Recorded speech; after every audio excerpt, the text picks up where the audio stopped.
ನಮಗೇನಾದರೂ information ಬೇಕು ಅನ್ನೋದಾದರೆ ಕಂಪ್ಯೂಟ್ರಲ್ಲಿ, ಲ್ಯಾಪ್ಟಾಪಲ್ಲಿ ಅಥವಾ ಮೊಬೈಲಲ್ಲಿ ಮೊದಲು ಸರ್ಚ್ ಮಾಡೋದು ಯಾವುದು ಅಂದರೆ ಗೂಗಲ್ನಲ್ಲಿ. ಇಲ್ಲಿ ನೀವು ಕೇಳಿದರೆ ಪ್ರತಿಯೊಂದು ಇನ್ಫಾರ್ಮೇಷನ್ನು ಕೂಡ ಕೊಡುತ್ತೆ. ಇವನ್ AI ಈಗ ಜಮಿನಿ ಮೂಲಕ ಅಂತೂ ನಿಮಗೆ ಬೇಕಾದಂಥ ಇನ್ಫಾರ್ಮೇಷನ್ ಜೊತೆಗೆ ನಿಮ್ಮ ಕಲ್ಪನೆ ಚಿತ್ರಗಳನ್ನು ಕೂಡ ಅದು ಕೊಡುವಂಥ ಕಾರ್ಯ ಮಾಡುತ್ತೆ. ಹಾಗಾದರೆ ಈ ಗೂಗಲ್ನ ಕಚೇರಿ ಬೆಂಗಳೂರಿನಲ್ಲಿ ಇನ್ನೋವೇಟಿವ್ ಆಗಿ, ಬೃಹತ್ತಾಗಿ, ಅದ್ಭುತವಾದಂಥ ಕಲ್ಪನೆಯೊಂದಿಗೆ ನಿರ್ಮಾಣ ಮಾಡಲಾಗಿದೆ. ಕಟ್ಟಡ ಇವತ್ತು ಅನಾವರಣ ಕೂಡ ಆಯಿತು. ಸೊ ಆ ಕಟ್ಟಡ ಹೇಗಿದೆ, ಇಲ್ಲಿರುವಂಥ ಎಂಪ್ಲಾಯ್ಗಳಿಗೆ ಏನೆಲ್ಲ ಫೆಸಿಲಿಟೀಸ್ ಇದೆ, ನಿಜವಾಗ್ಲೂ ಕೂಡ ಇದು ವರ್ಕ್ ಅಟ್ಮಾಸ್ಫಿಯರ್ ಏರಿಯಾನ ಅದು ಹೇಗಿದೆ ತೋರಿಸ್ಕೊಡುವಂಥ ಕಾರ್ಯವನ್ನು ಮಾಡ್ತೀನಿ. ನೋಡ್ಕೊಂಬರೋಣ ಬನ್ನಿ.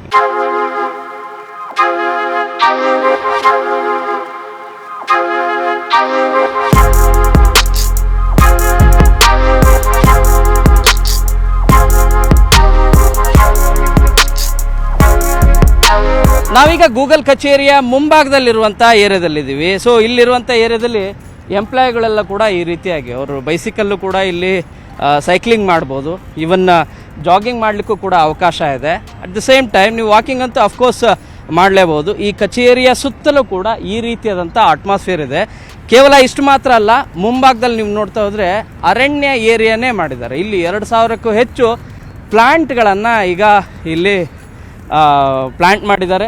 ಅದರ ಜೊತೆಗೆ 17-18ಕ್ಕೂ ಅಷ್ಟು ಸ್ಪೇಷಿಯಸ್ ಗಿಡಗಳು ಕೂಡ ಇಲ್ಲಿದ್ದಾವೆ ಅಂಥೇಳಿ ಇಲ್ಲಿರುವಂಥ ಸಿಬ್ಬಂದಿಗಳು ಮಾಹಿತಿಯನ್ನು ನೀಡ್ತಾಯಿದ್ರು. ಸೊ ಆ ವರ್ಕಿಂಗ್ ಅಟ್ಮಾಸ್ಫಿಯರ್ ಹೇಗಿದೆ ಅಂತಂದರೆ ನೀವು ಕಚೇರಿಯ ಒಳಗಡೆ ಮಾತ್ರ ಅಲ್ಲ, ಕಚೇರಿಯ ಹೊರಗಡೆನೂ ಕೂಡ ಕೂತು ಕೆಲಸ ಮಾಡ್ಬೋದು. ಸೊ ಇದನ್ನು ಮುಂಭಾಗದಲ್ಲಿ, ಯಾಕಂದರೆ ಔಟರ್ ರಿಂಗ್ ರೋಡ್ ಇರೋದ್ರಿಂದ ಸಾಕಷ್ಟು ನಿಮಗೆ ಹಾಟ್ ವೆದರು ಕೂಡ ಇರುತ್ತೆ, ಮುಂಭಾಗದಲ್ಲೇ ರಸ್ತೆ ಇರೋದು. ಸೊ ಅದನ್ನು ಕೂಡ ಒಂದಷ್ಟು ಕಡಿಮೆ ಮಾಡಲಿಕ್ಕೆ, ತಾಪಮಾನ ಕಡಿಮೆ ಮಾಡಲಿಕ್ಕೆ ಇಲ್ಲೆಲ್ಲ ಕೂಡ ಸಸಿ ಗಿಡಗಳು, ದೊಡ್ಡ ದೊಡ್ಡ ಮರಗಳೆಲ್ಲವನ್ನು ಕೂಡ ಪ್ಲಾಂಟ್ ಮಾಡಿರೋದು ಇಲ್ಲಿ ಕಂಡು ಬರ್ತಾ ಇದೆ. ಎಂಟ್ರೆನ್ಸಿಗೆ ನಿಮಗೆ ಗೂಗಲ್ ಕಚೇರಿ ಎಂಟ್ರೆನ್ಸಿಗೆ ಬಂದರೆ ಈ ರೀತಿಯಾದಂಥ ದೃಶ್ಯ ಕಂಡು ಬರುತ್ತೆ. ಕಚೇರಿಯ ಒಳಗಡೆ ಮಾತ್ರ ಅಲ್ಲ, ಹೊರಗಡೆನೂ ಕೂಡ ಎಂಪ್ಲಾಯ್ಗಳು ಕೆಲಸ ಮಾಡಲಿಕ್ಕೆ ಅವಕಾಶವನ್ನು ಮಾಡಿಕೊಟ್ಟಿದ್ದಾರೆ.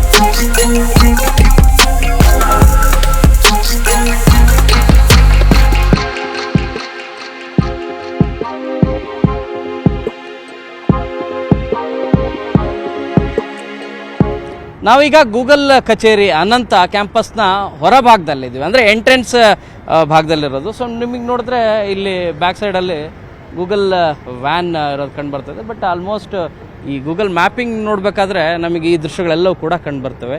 ಸೊ ಅದೇ ರೀತಿಯಾದಂಥ ಚಿತ್ರಗಳನ್ನು ಇಲ್ಲಿ ಅಳವಡಿಸಿದ್ದಾರೆ. ಇನ್ನು ಪಾದಾಚಾರಿಗಳಿಗಾಗಿ ಸಪ್ರೇಟಾಗಿ ಮಾರ್ಗ ಮಾಡಿರೋದನ್ನು ಕೂಡ ಇಲ್ಲಿ ನೋಡಿದ್ರೆ ಭಾಳ ಸ್ಪಷ್ಟವಾಗಿ ಕಂಡು ಬರುತ್ತೆ.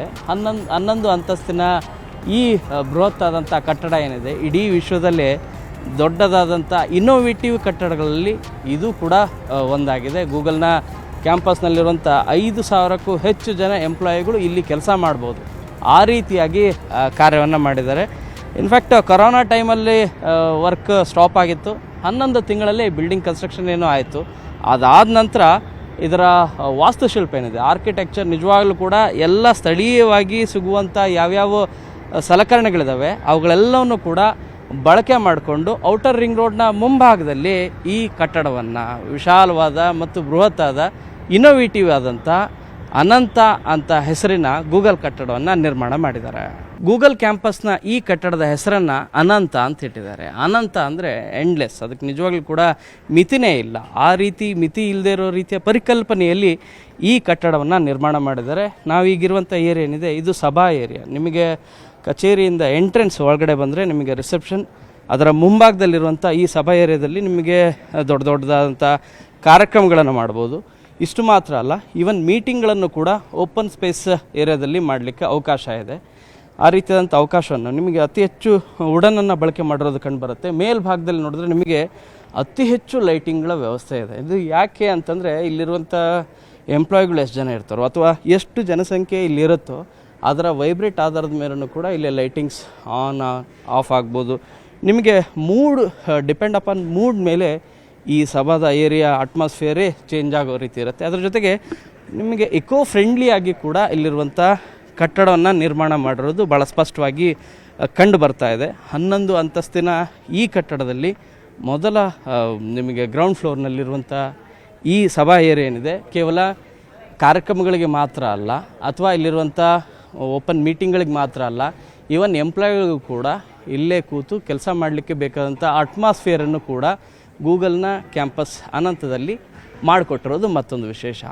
ಈ ಮೊದಲು ಯಾವುದೇ ಒಂದು ವಿಷಯದ ಬಗ್ಗೆ ಇನ್ಫಾರ್ಮೇಷನ್ ತೆಗೆದುಕೊಳ್ಬೇಕು ಅಥವಾ ಅದ್ರ ಬಗ್ಗೆ ತಜ್ಞತೆಯನ್ನು ಪಡಿಬೇಕು, ಎಕ್ಸ್ಪರ್ಟೈಸ್ ಆಗಬೇಕು ಅನ್ನೋದಾದರೆ ಪ್ರತಿಯೊಂದಕ್ಕೂ ಕೂಡ ಆಯಾ ವಿಷಯಕ್ಕೆ ಸಂಬಂಧಿಸಿದಂಥ ತಜ್ಞರನ್ನು ನಾವು ಕಾಂಟ್ಯಾಕ್ಟ್ ಮಾಡ್ತಾ ಇದ್ವಿ. ಬಟ್ ಈಗ ಆ ಪರಿಸ್ಥಿತಿನೇ ಇಲ್ಲ. ಗೂಗಲ್ನಲ್ಲಿ ಮ್ಯಾಕ್ಸಿಮಮ್ ಎಷ್ಟು ಬೇಕು ಎಲ್ಲ ಇನ್ಫಾರ್ಮೇಷನ್ ಎಲ್ಲ ಕೂಡ ಸಿಗುತ್ತೆ. ನಾವೀಗ ಕೆಫೆಟೇರಿಯಾ ಏರಿಯಾದಲ್ಲಿದ್ದೀವಿ. ನೋಡ್ತಾ ಹೋದ್ರೆ ಇದು ಕೆಫೆಟೇರಿಯಾ ಏರಿಯಾನು ಅಥವಾ ನಿಮಗೆ ಇನ್ಫಾರ್ಮೇಷನ್ ಪಡೆಯುವಂಥ ಹಬ್ ಅನ್ನೋ ರೀತಿಯಾದಂಥ ಒಂದು ಅಟ್ಮಾಸ್ಫಿಯರನ್ನು ನಿರ್ಮಾಣ ಮಾಡಿದ್ದಾರೆ. ಅಲ್ಲಿ ಜಮೀನಿಲ್ಲ, ಯಾಕಂದರೆ ಈಗ ಮುಂಭಾಗದಲ್ಲಿರುವಂಥ ಮುಂದಿನ ಹೊಸ ಆವಿಷ್ಕಾರಗಳು ಜಮಿನಿ ಲೈವ್ ಇದೆ, ಲರ್ನ್ ವಿತ್ ಜಮಿನಿ ಇದೆ, ಎಂಪವರ್ಡ್ ವಿತ್ ಜಮಿನಿ ಇದೆ. ನಿಮಗೆ ಅಂದರೆ ನಿಮ್ಮ ಕಲ್ಪನೆ ಏನಿದೆ, ಪರಿಕಲ್ಪನೆ ಏನಿದೆ, ಅವುಗಳೆಲ್ಲವನ್ನು ಕೂಡ ಸಾಧ್ಯವಾಗಿಸ್ಕೊಳ್ಬೋದು. ಆ ರೀತಿಯಾದಂಥ ಒಂದು ವಾತಾವರಣವನ್ನು ಇಲ್ಲಿ ಗೂಗಲ್ ಕಚೇರಿಯ ಒಳಭಾಗದಲ್ಲಿ ನಿರ್ಮಾಣ ಮಾಡಿರೋದು ಭಾಳ ಸ್ಪಷ್ಟವಾಗಿ ಕಂಡು ಬರ್ತಾ ಇದೆ.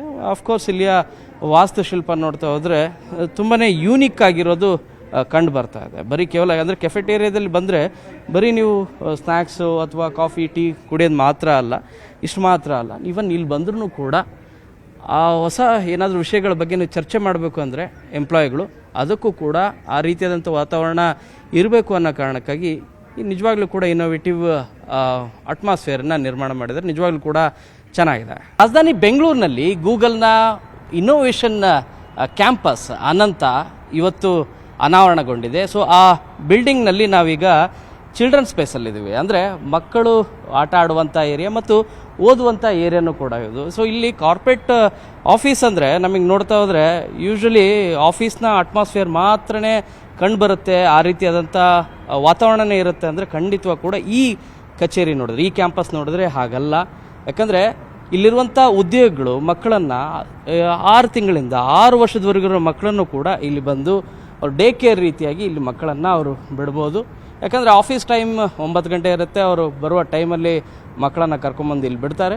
ಆಫೀಸ್ ಕಚೇರಿ ಮುಗಿಯೋ ಹೊತ್ತಿಗೆ ಮಕ್ಕಳನ್ನು ಕರ್ಕೊಂಡು ಹೋಗ್ಲಿಕ್ಕೂ ಕೂಡ ಅವಕಾಶ ಇದೆ. ಈ ರೀತಿಯಾಗಿ ಚಿಲ್ಡ್ರನ್ ಸ್ಪೇಸ್ ನಿಮಗೆ ಮಕ್ಕಳು ಆಟ ಆಡಲಿಕ್ಕೆ ಇರುವಂಥ ವೆರೈಟೀಸ್ ಆಫ್ ಸಲಕರಣೆಗಳು ಇರೋದನ್ನು ನೋಡ್ತಾ ಇದ್ದೀರಿ. ನಿಮಗೆ ಎಡಭಾಗದಲ್ಲಿ ನೋಡ್ತಾ ಹೋದರೆ ಮರಳು ಇದೆ. ಸೊ ಮುಂಭಾಗದಲ್ಲಿ ನೋಡ್ತಾ ಹೋದರೆ ನಿಮಗೆ ಕ್ಲಾಸಸ್ ಎಲ್ಲದೂ ಕೂಡ ನಡೀಲಿಕ್ಕೆ ಏನೇನು ಬೇಕು ಆ ಎಲ್ಲ ಪೂರ್ವ ಸಿದ್ಧತೆಗಳೆಲ್ಲವನ್ನು ಕೂಡ ಮಾಡಿಕೊಂಡಿದ್ದಾರೆ. ಇದು ಚಿಲ್ಡ್ರನ್ ಸ್ಪೇಸ್. ಅಂದರೆ ಯಾರು ಉದ್ಯೋಗಿಗಳಿರ್ತಾರೆ, ಐ ಟಿಯಲ್ಲಿ ಉದ್ಯೋಗಿಗಳೇನಿದ್ದಾರೆ ಗೂಗಲಲ್ಲಿ, ಅವರ ಮಕ್ಕಳಿಗೆ ಡೇ ಕೇರ್ ರೀತಿಯಾಗಿ ಕಚೇರಿಯಲ್ಲೇ ಒಂದು ವ್ಯವಸ್ಥೆಯನ್ನು ಮಾಡಿಕೊಟ್ಟಿದ್ದಾರೆ.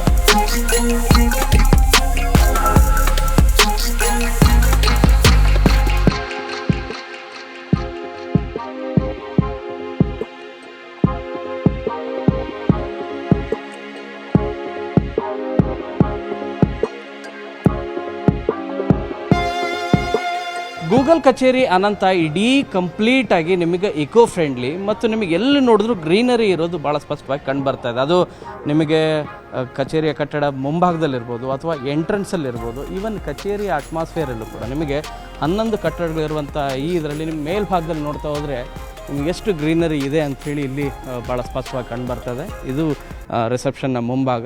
ಇನ್ನು ಫಸ್ಟ್ ಫ್ಲೋರಲ್ಲೂ ಕೂಡ ಈಗಾಗಲೇ ಸಾಕಷ್ಟು ಎಂಪ್ಲಾಯಿಗಳು ಕಾರ್ಯನಿರ್ವಹಿಸ್ತಾ ಇದ್ದಾರೆ. ಬಟ್ ಅಟ್ಮಾಸ್ಫಿಯರ್ ನೋಡ್ತಾ ಹೋದರೆ ಅಲ್ಲಿ ಮುಂಭಾಗದಲ್ಲಿ ನಿಮ್ಮ ಪ್ಲ್ಯಾಂಟ್ಗಳನ್ನು ಹಾಕಿದ್ದಾರೆ. ಇನ್ನು ದೊಡ್ಡ ದೊಡ್ಡದಾದಂಥ ಗಿಡಗಳನ್ನೇ ಇಲ್ಲಿ ನೆಟ್ಟಿದ್ದಾರೆ. ಅವುಗಳನ್ನು ಇವೆಲ್ಲ ನೋಡ್ತಾ ಹೋದರೆ ಸಂಪೂರ್ಣವಾಗಿ ಗ್ರೀನರಿ ಇರೋದು ಭಾಳ ಸ್ಪಷ್ಟವಾಗಿ ಕಂಡುಬರುತ್ತೆ. ಸೊ ಈ ರೀತಿಯಾದಂಥ ಅಟ್ಮಾಸ್ಫಿಯರನ್ನು ಗೂಗಲ್ನ ಅನಂತ ಕಚೇರಿಯಲ್ಲಿ ನೀವು ಎಲ್ಲ ಬಿಲ್ಡಿಂಗ್ಗಳಲ್ಲೂ ಅಂದರೆ ಎಲ್ಲ ನೀವು ಫ್ಲೋರ್ಗಳಲ್ಲೂ ಕೂಡ ಕಾಣ್ಬೋದಾಗಿದೆ.